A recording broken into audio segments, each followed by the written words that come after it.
the end of Trump's presidency, him and Wayne had a meeting in Florida to discuss Trump's platinum plan. This plan was a Trump administration initiative meant to get all you niggas platinum change. A select few artists like Kanye West supported Trump publicly, but most pushed hard in the end. Kanye was wilding. He was wilding. It's one thing to support your guy, you like him or whatever, but he was riding him. He told me that nigga's like his father and his mother. He tried to crawl under the desk. It's one thing to support him, but he was glazing. That's what the young boys say. He was glizzle glazing, nigga. It was dripping. Anyway, mic check. Is Donald Trump racist or not? No more than anybody else is my answer. No more than me or you. It's America, baby. You got to choose your team. Am I team black? Yes. Does that mean I'm against team white? Absolutely not. Come on, man. It's Donald Trump. Plus, niggas been fucking with Donald Trump. Don't act like we don't like Donald Trump. Don't act like when Donald Trump owned all them casinos, people wasn't talking about Trump. Don't act like the rappers wasn't talking about Trump. You can't even play spades in the black community. What you saying? You got all black and it's all spades. Trump tight. Stop playing. Anyway, I'm not a Trump supporter. I know I probably sound like people be mad. What do you mean you're not going MAGA? Because I don't believe in nobody. That's why. It's nobody in this world I agree with 100%. I'm ready to pledge my allegiance to. I did that to America. How about that? I am an American. Jesus Christ. Yeah, I'm not MAGA or nothing, but Trump be fucking with niggas. Lately, I've seen rappers showing up at Trump rallies, shouting him out, and even featuring him on songs. And it's left me Niggas got a Donald Trump playlist. wondering what the heck is going on. Like, why is Kodak saying they keep asking about Trump, but I don't speak on family business? Pull into Mar-a-Lago, the Monte Carlo was sitting on sixes. To be honest, there's a few pretty obvious answers. Yeah, he got that nigga out of jail. The most obvious answer. With rappers over the course of his life and career as a politician is actually very fascinating, especially as other politicians have also began using similar tactics to him. On the flip side, we have Megan Thee Stallion twerking at Kamala rallies, and E40 cringy as I don't know what. Trump's connections to the rap genre have been talked about a lot recently with the presidential election coming up. But what a lot of people don't know is that his crossovers with it and its artists go way back to when he always fucked with hip hop, yo. I'm telling you. Wasn't arguably the most controversial man in the world. And back in the day, people in the rap community actually kind of liked him, or at least they liked the idea of having that Trump type of money, because that's mostly what he was known for back in the day. Swag. I mean, I'm sure you guys know how on some rap songs people say things like having that Jay-Z type of money or that Elon Musk type of money. That's what Trump was for the old heads. One of the first right. That's what I'm trying to say. Trump got somewhat involved in hip-hop was in 1994 when him and his wife were on the popular TV show The Fresh Prince of Bel-Air. Sir, it is my esteemed pleasure to introduce Mr. and Mrs. Donald Trump. That's when Trump was really Trump. Like this Trump y'all got now, the old man is yelling, the border, build that wall and all that. Nah, this dude right here, that's Trump. That's Trump with the casinos, with the shady business deals, with the bankruptcies, with the party. With this one, he was grabbing them by the, you know. In 1989, Will Smith, along with DJ Jazzy Jeff, were the first ever rappers to win a Grammy, although they did boycott the ceremony due to a lack of respect shown to the genre by event organizers. Go ahead, Will Smith, when he was a freedom fighter. Will Smith used to fight for our freedom, for the rap freedom. You get to have a Grammy now because of Will Smith. No. Another interesting event was in 1997, around the time Trump and Diddy not the diddler became friends. This is also shortly after. Now, what I will see that nobody don't want to talk about, Trump fan or not, you know, the Trump know all of the. You know what I'm saying? All the people that get down. He knew Epstein. Now, to be fair, Trump knows everybody.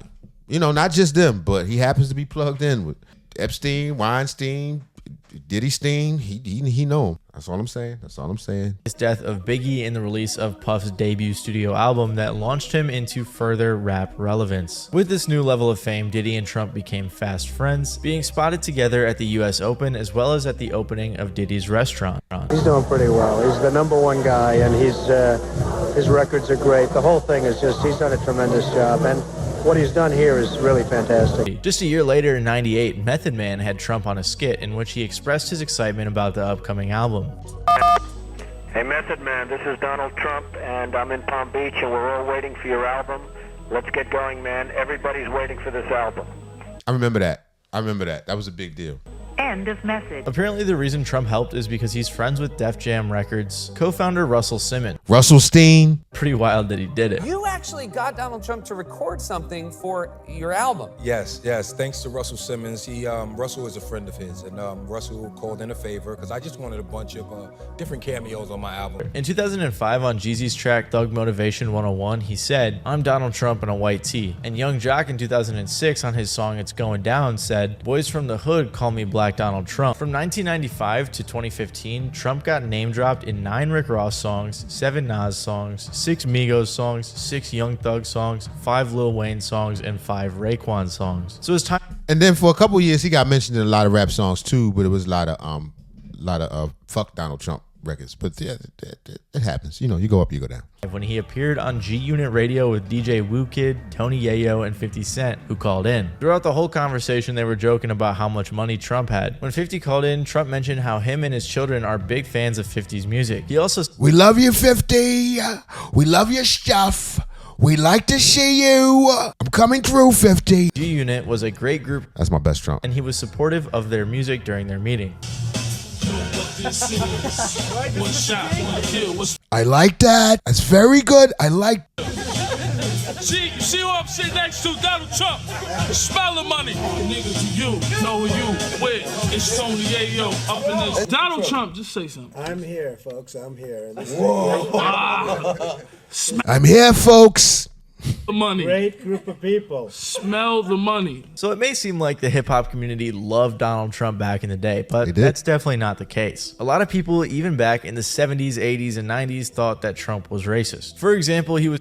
Oh, nobody said he wasn't. That's not the point. So are black people. There were many discriminatory practices that supposedly his dad and himself did because they own projects. Allegedly own projects in New York City. And, there were a lot of discriminatory practices and so on and so forth. But so do a lot of black landlords. Criticized for alleged housing discrimination against black renters in the 70s. And in 89, he demonized the 5 black and Latino youths wrongfully convicted of rape in the Central Park jogger case. And that was real messed up. And what I will say about that is it was unfortunate what he did. Like I said, I'm neither Trump, I'm nobody's fan. You know what I mean? Maybe a music fan or something like that. But of a pure human being, no one is perfect. But what I do say is at the initial time when he believed that those things had occurred, it would only make sense for him to do what he did. What he did is he took out a big billboard in New York City to basically say, take these kids to jail. Now, I don't know if that was the thing that was particularly racist. I think the more racist thing is once we found out that these children were coerced and they were wrongfully convicted and DNA, expunged them and all those things, for him not to make a public apology that was just as, forthcoming, that was just as out there and loud as the initial condemnation. I think that was wrong and, perhaps racist, If you do something to black people, is it always racist? You know what I'm saying? It's like if somebody hits a trans in the face, does it immediately make it a hate crime? Maybe I just don't like this person. Once again, not caping for nobody. Nigga, they ain't my friend. He all right, though. You know what I'm saying? I play spades.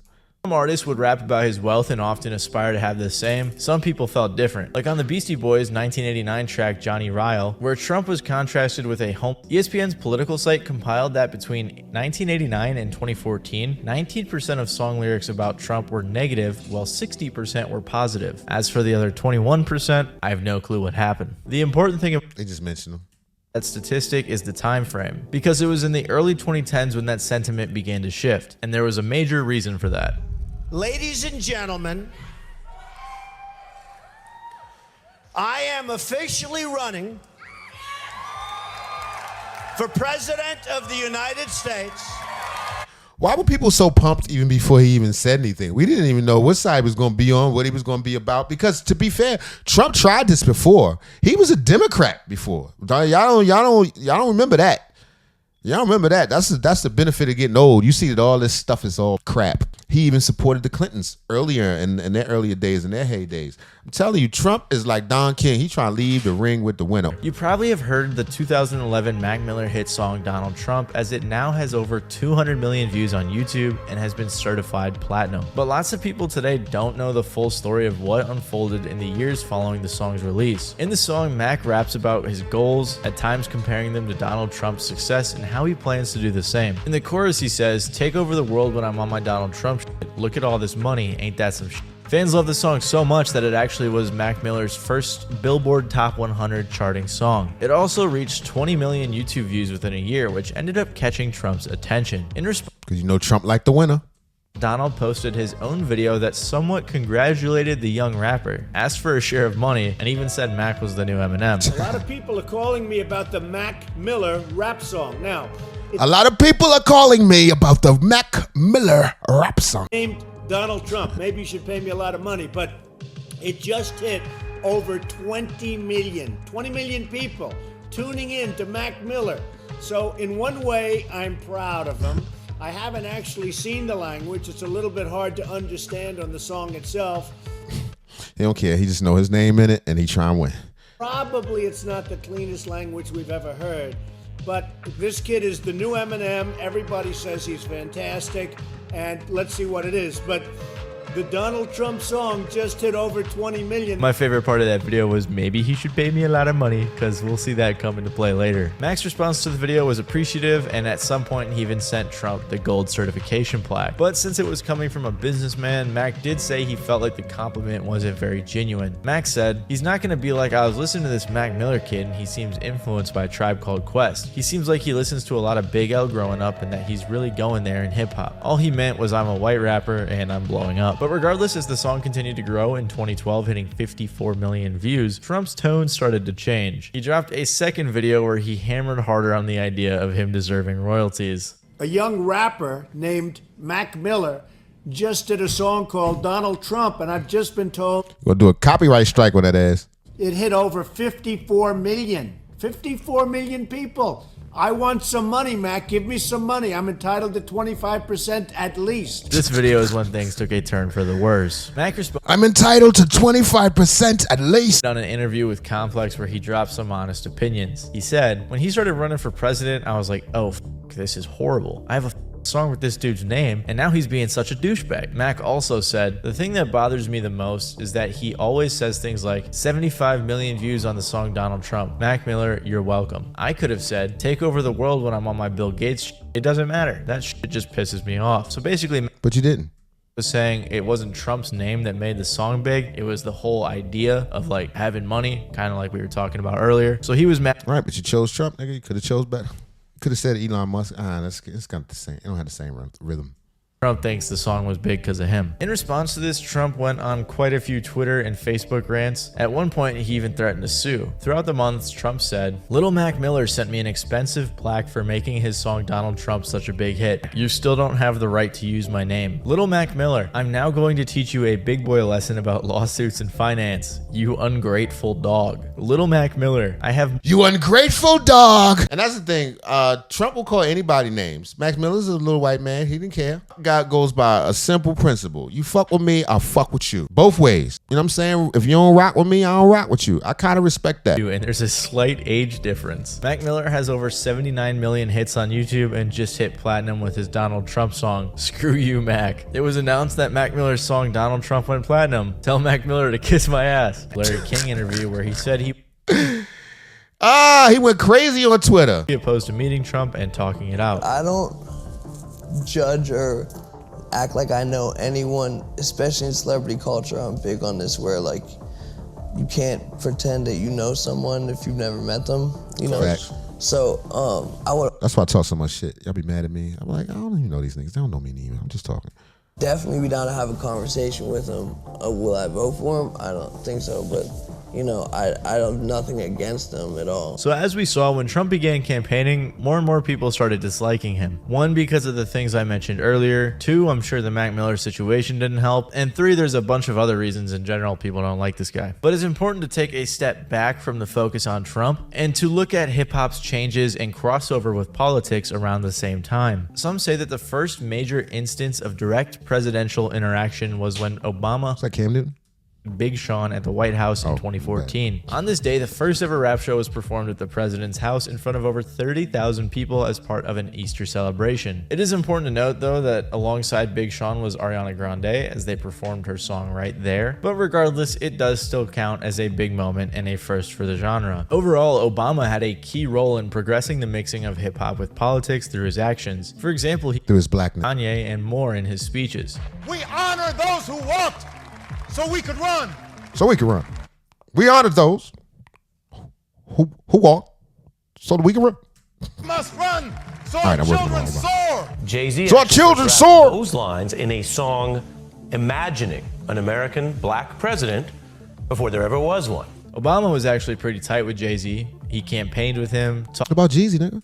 about how much he liked his music all the time, and referenced him a lot. And Obama also even hosted a plethora of rappers at the White House on top of Big Sean, including Wale, Kendrick Lamar, Chance the Rapper, J. Cole, and more. So while concerts have taken place at the White House since the 1800s, and rappers have visited it before, it seems like Obama just opened the doors for hip-hop's direct interaction and voice within politics. Come on in.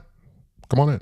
In 2011, he famously had Common recite poetry at a White House event, which to some is known as one of his first moves in which he gave hip-hop that voice. So basically, without Obama, we may not have seen the rapper/president or presidential candidate collaboration like we are today. Clearly, rap has always had a close relationship with politics, but it was getting to a point where these artists were able to directly connect with people in office like never before. Somewhat ironically, Ice Cube called Obama an anomaly and stated it will probably be a long time before we see another president do something like this. But despite that, it seems Ice Cube was kind of wrong because hip-hop's crossover with politics had just begun. Around this time, the relationship between hip-hop and politics were at what seemed to be an all-time high. But as Obama's time as president came to an end and Trump's began, a lot had changed. As we discussed, from the 2000s to the 2016 election, That was another time where Trump was kind of crazy, the way he was coming at Obama. Had shifted drastically and held Trump in a much more negative light. With his move to politics, the sentiment shifted and more negative association came than ever. But again, we all know how much people hated Trump, so when more rappers kept or started associating with him, it was very surprising. A select few artists like Kanye West supported Trump publicly, but most pushed hard in the Kanye was wilding. He was wilding. It's one thing to support your guy, you like him or whatever, but he was riding him. He told me that nigga's like his father and his mother. He wanted to be Trump. He wanted to be adopted, like Philip Drummond on his. Like YG, for example, with his 2016 song FTD. The song came out months before Trump's official election, but seemed to be symbolic for how many in hip-hop felt about him. A line YG featured in FDT says, "Don't let Donald Trump win. He's a cancer. He's too rich. He ain't got the answers. He can't make decisions for this country. He gon' crash us." With Trump officially being elected, a line was drawn and sides were chosen. But as time passed through Trump's presidency, a surprising list of interactions followed. One of the first and most controversial / most entertaining interactions / relationships was our boy Kanye and his relationship with Trump. People often say that it started around Kanye's St. Pablo tour. During his show in Sacramento, Kanye shocked fans with a rant supporting Trump, which eventually led to their first meeting at Trump Tower. Right, that's when we thought he was a clone. We was like, oh man, that's when Kanye first started really, really falling apart. We thought he was some kind of a clone. We thought that he had a robot, because it was another dude in the background. He looked like he was Kanye from the future. It was another nigga. You can see him in the reflection. I'm gonna see if they show him. So we thought we didn't know what was going on. See you soon. All right?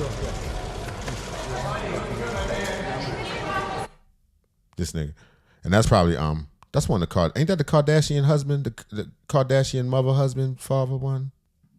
Their next run-in was in 2015 after Kanye announced his plans to run for president in 2020. I have decided in 2020 to run for president. Go ahead, man. In response, Trump spoke on how he hopes to have Kanye as a running mate in the election and stated, "He said very nice things about me in the past, extremely positive things." Trump also said, "He's actually a different kind of person than people think. He's a nice guy. I hope to run against him someday." After this, though, came another 2016 rant within days of the Sacramento one, but this time in San Jose. Trump and Kanye had known each other for a while, but Kanye had never politically supported Trump until some 2016 rants during his St. Pablo tour. Kanye had another rant within days of the Sacramento one, but this time in San Jose. It was 25 minutes long with Kanye saying, "Voting for Trump don't mean that I don't think Black Lives Matter. That don't mean I don't believe in women's rights. That don't mean that I don't believe in gay marriage. That don't mean that I don't believe in these things, because that was the guy I would have voted for. If I would have voted, I would have voted for Trump." Kanye explained the reason for wanting to meet with Trump by saying, "I wanted to meet with Trump today to discuss multicultural issues." He continued saying that it's important to have a direct line of communication with our future president if we truly want change. Years later in Kanye is crazy. He just be saying stuff. In a viral tweet between the two occurred when Kanye said, "You don't have to agree with Trump, but the mob can't make me not love him. We are both dragon energy. He is my brother. I love everyone. I don't agree with everything anyone does. That's what makes us individuals. And we have the right to independent thought." To which Trump responded, "Thank you, Kanye. Very cool." Thank you, Kanye. Very cool. Other smaller interactions, including Kanye wearing a MAGA hat on SNL, eventually led to Trump meeting with Kanye again, but this time in the Oval Office. He tried to crawl under the desk.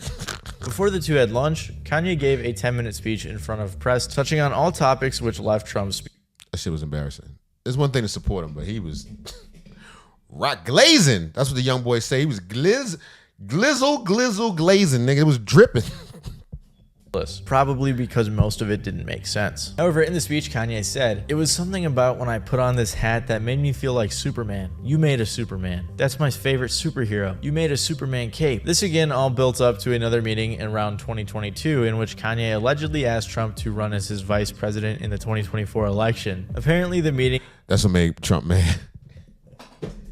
You know what I'm saying? If you could just be my running mate, if you could just be my vice president, I would appreciate that, Trump. You know what I'm saying? Because I'm going to win because I'm the great. You son of a bitch. You filthy dog. Pretty heated. Called him a dog. You filthy dog. As both recalled different facts. Trump ended up calling Kanye a seriously troubled man and suggested heavily that he should not run. As he said, "Told you, you fuck with Trump, you fuck with you." Kanye was bound to lose. Overall, Kanye and Trump's relationship has been very complex, very confusing, and very entertaining. And while this was one of the most covered ones, it wasn't the only one. It's important to note that while there were some funny or entertaining or positive interactions for Trump, the majority in the hip-hop community were still negative. But then, Trump did something that at the time was super unexpected. In 2019, Rocky was arrested in Sweden after a street fight and was charged. Damn. That wasn't even a good move. It was definitely wild and elaborate. Causing actual bodily harm. Rocky detailed the events, stating the guys they got into an altercation with were following them for 4 blocks, claiming that ASAP's group broke a pair of headphones. Rocky and his crew kept telling the guys to stop following them, when one of the pursuers hit a security guard in the face with the headphones, so they acted in self-defense. That's what he got locked up with. Did beat the shit out of them. As public outroar followed, Trump released a series of tweets speaking on the matter. In these tweets, he criticized the Swedish government for its treatment of the American rapper and demanded his freedom. He tweeted, "He was treated very unfairly. Free ASAP Rocky. Give ASAP Rocky his freedom. We do so much for Sweden, but it doesn't seem to work the other way around. Sweden should focus on..." I think it came through for ASAP Rocky. Such an obscure rapper. Not saying ASAP Rocky ain't the shit, you know what I'm saying? I fucks with him, but I'm just saying that's very odd. Crime problem. Hashtag free Rocky. That he got me out. And he didn't free me. If anything, he made it a little worse. Apparently, Trump's efforts to strong-arm Sweden may have only complicated things. Sweden's justice minister even alleged that Trump had threatened a trade war on Sweden if they didn't free Rocky. But get the fuck out of here. For ASAP Rocky. In the end, Rocky's trial was suspended and he was released, so it is hard to say if Trump actually helped or just made things worse. And this wouldn't be the last time that Trump freed some people. Around this time, Trump wasn't just putting in work with some cringe rappers, though. He was also making efforts in his relationship with the rap legend Lil Wayne. I freed more people than Abraham Lincoln. At the end of Trump's presidency, him and Wayne had a meeting in Florida to discuss Trump's Platinum Plan. This plan was a Trump administration initiative meant to get all you niggas platinum change. Uplift black communities across the U.S. through a $500 billion investment. After the meeting, Wayne tweeted a photo with Trump and stated with it, "Just had a great meeting with Donald Trump. Besides what he's done so far with criminal reform, the Platinum Plan is going to give the community real ownership." He listened to what we... No, it's not. No, it's not. That was just some bullshit to say. I mean, it's chill if you like it. If that's what you into, if you believe in that, that's fine. But come on.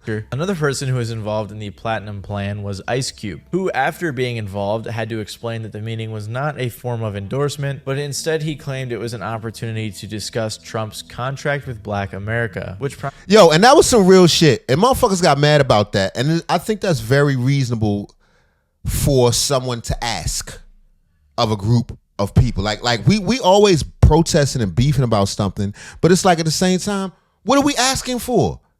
You beefing, we dealing with Democrats for all these years and just voting black because some of them are black or because they smile and give out chicken come election time or bring out some whack rappers or what have you. But what was wrong? Why was Ice Cube demonized when he asked to speak to who's going to be the boss and bring to him our plan? Or at least a plan he tried to put together, because most niggas don't have a plan. You just want to complain. If there is no end goal, how do we end the oppression? Or are we just comfortable sitting in it? Like, that's just our identity. That's who we are, just oppressed people. Come on, man. It got to switch at some point. So I commended Ice Cube for that. I wasn't against him. That's one of the earlier times when I started looking at the whole party system a little bit differently. I mean, it wasn't the earliest time, but it was certainly a wake-up moment when the way he was received when that happened. All right, I'm going to shut up. I'm going to go ahead. A series of policies to address racial inequality. Cube is quoted saying, "I'm willing to meet with anybody who could bring this to life and make it a reality." They don't have a plan. Everybody's, talking about get Trump out, This thing got his Shawshank Redemption shit on. About get Trump out. If you vote, that's going to happen on the first day. So now what? Trump out, now what? What? What do we get in the first 100 days? What we're trying to figure out. What do we actually get that they could give us overnight like that? A lot of people called him a hypocrite for meeting with Trump anyways, with many bringing up his 2018 song called "Arrest the President." Let's get back to Wayne. You grow up, nigga. You grow up. After his meeting with Trump, it was not the last time that they would both be... He also wrote "fuck the police," nigga.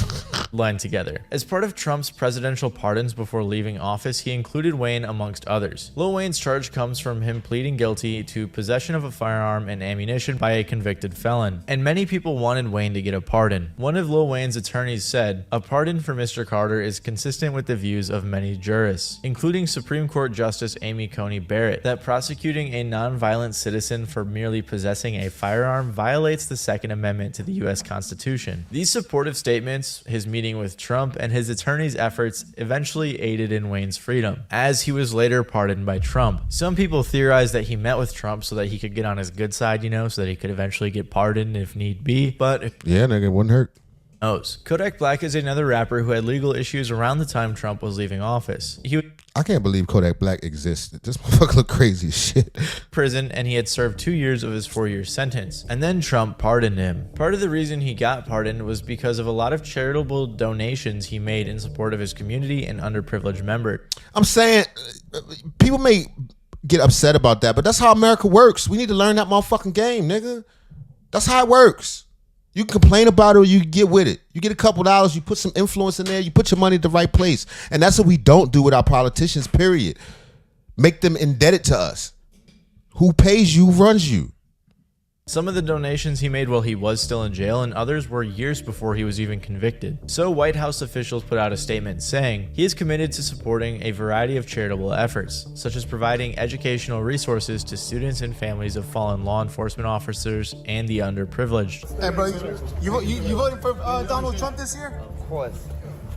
We should have Donald Trump for like 20 years, like how Russia and all that shit be doing. And Trump ain't mad at that shit neither. Ain't Kodak Black an illegal immigrant allegedly or something? Boom, boom, boom, boom, boom, boom, boom, boom, boom, boom, boom, boom, boom, boom,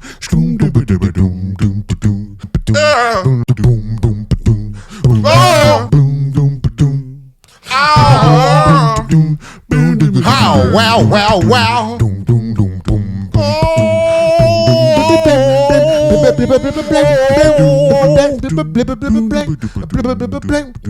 Someone to count on in a world ever changing.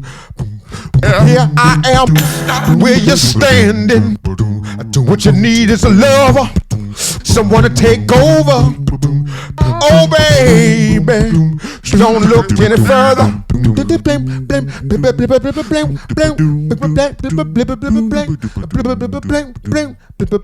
Badeo, bumper T-I-O. Oh baby, don't look any further.